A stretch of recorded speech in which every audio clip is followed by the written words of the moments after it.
Welcome to this video on solving and graphing one variable inequalities. By the end of this video, you'll be able to determine the solution to one variable inequality. You'll be able to graph the solution set for a one variable inequality. All right, so let's review some. You've worked with inequalities previously, but we can solve an inequality the same as in an equation by using the opposite operations that we used before to isolate the variable in one side of an equation. However, one very important thing that we have to remember is, I'm even going to write this in a different color to help us remember that. We need to remember to flip the inequality symbol whenever we multiply or divide by a negative number. So what that means is the inequality symbol changes direction if you multiply or divide by a negative number. So we want to keep that in mind. It's very important, and it will change our solution set. So first, let's practice on how to solve an inequality. So it's the same idea. You want to isolate the variable. So we're trying to get this x alone right here. See how there's two terms. There can only be one term on the side to get the x alone, so we got to move the second term over. This is plus 2, so we're going to say minus 2 to both sides of the inequality. We treat it just like an equation. If you do something to one side, you have to do it to the other. Okay, and then we're going to perform these opposite operations. Positive 2 minus 2 cancels to 0, leaving us with 3x. We're going to keep our inequality symbol this direction. Negative 4 minus 2 more is negative 6. Now, to get the x alone, remember we're doing opposite operations. This is 3 times x, so the opposite of multiplication is division. So I'm going to divide. I am dividing by a positive number. My inequality symbol does not change directions because I'm dividing by a positive number. 3 divided by 3 cancels to a positive 1, leaving x. Our inequality symbol is greater than negative 6 divided by 3 is going to be negative 2. So what this says is any value greater than negative 2 will make the inequality true. Okay, let's try it again. In our second problem, we have two terms. One of them is a fraction. We're going to worry about the fraction in just a minute. We want it when we only have one term on this side. So we're going to subtract 2 from both sides of our inequality. And I have x divided by 6. My inequality is not going to change because I have not multiplied or divided by a negative. Is greater than negative 1 minus 2 more is negative 3. Now, to cancel a denominator, remember if I multiply on top by the same number, these guys are going to cancel. So I multiply this whole side by 6, so I have to multiply this whole side by 6. These are going to cancel to a 1. Because 6 divided by 6, because this is really what's going on. We're going to end up with 6x over 6, and it cancels to 1. Leaves us with an x. We did not divide by a negative number, nor did we multiply by a negative number. So our inequality does not change. And negative 3 times 6 is negative 18. Okay? All right, one more example. We have two terms. We only want one term. We want to leave the term with the variable alone and move everything else away from it. This is plus 8, so our opposite operations here are minus 8. I'm left with negative 7x is less than or equal to 1 minus 8 is negative 7. Okay? Now, to get the x alone, it's negative 7 times x. The opposite of times is divide. So notice I'm dividing by a negative number. Right here we need to flip the inequality symbol whenever we multiply or divide by a negative number. So I'm dividing by a negative number. Negative 7 divided by negative 7 is a positive 1, leaving just x. So now my inequality, instead of being less than, is going to change to greater than or equal. And then negative 7 divided by negative 7 is positive 1. Any value greater than or equal to positive 1 will be a solution for this inequality. So I just used the term solution several times. So let's kind of look at that a little bit more. So a solution to an inequality is a number that produces a true statement when substituted in for the variable in that inequality. So any number that's 1 or more, if I substitute it in for x, and this inequality will make the inequality true. I'll make the left side greater than or equal to the right side. Okay? So that's what a solution is. When you plug that number back in, the inequality will be true. So we have a couple of examples here. We're going to decide whether or not 4 is a solution for the inequalities below. So what we said is a solution to the inequality is a number that produces a true statement when it is substituted in for the variable. So we're going to substitute it in. Instead of x, we're going to substitute in 4. I'm going to set this up for me to look at. So I have 2 times 4, which gives us 8, minus 1 is less than 8. Now, 8 minus 1 is 7, less than 8. Is 7 less than 8? This is a true statement, so 4 is a solution. Okay. Let's try it again. X plus 4 is greater than or equal to 9. So we already know that x is 4. They're wanting us to see if 4 works. So where the x is, I'm putting a 4. Plus 4 greater than 9. 4 plus 4 is 8. Is 8 greater than 9? This is false, so 4 is not a solution. Okay, one last try.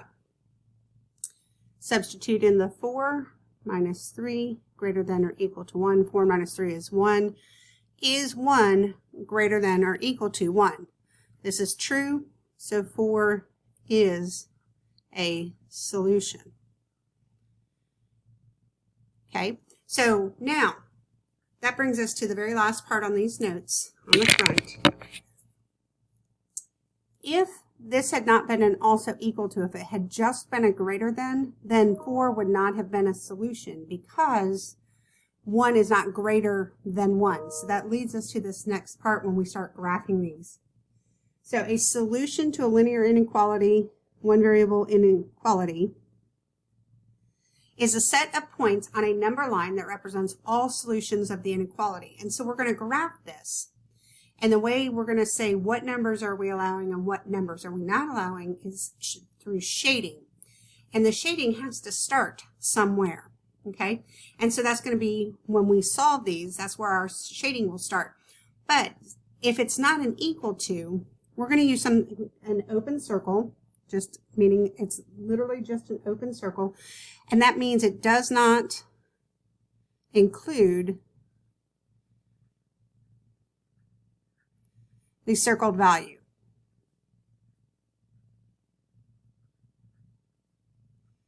The circled value is just where we're having to start because that was when we solved it all out, what the number we got, but it's not included as part of the solution. And so you'll use an open circle if you use a less than or a greater than, either one of those with no line underneath them. You're going to use a closed circle if you do have an equal to. This is less than or equal to, this one's greater than or equal to. When it's an equal to problem, you're going to use a closed circle, and the closed is shaded in, which means it does include the circled value. So the number in the circle is part of the solution. All right, so we're going to try some of these on the back side, and hopefully it won't be too difficult for us. All right, so here are some examples. So we're going from we're translating from a verbal phrase to the inequality. So all real numbers less than 2 is what the verbal phrase is. We don't know the exact numbers. We just know all of the numbers. We're going to call them x less than 2. When we go to graph this, we're going to shade and color over all the numbers that if we plug them into the inequality would make the inequality true. But we have to start somewhere. So we're starting here at 2. But 2 is not part of the solution. So we circle it saying we're starting here, but it's not actually part of the solution. But any numbers in the shaded region, if we plug them into the inequality, make them true, because -1 is less than 2. -3 is less than 2. Okay? So all numbers greater than -2. So now we're saying greater than -2.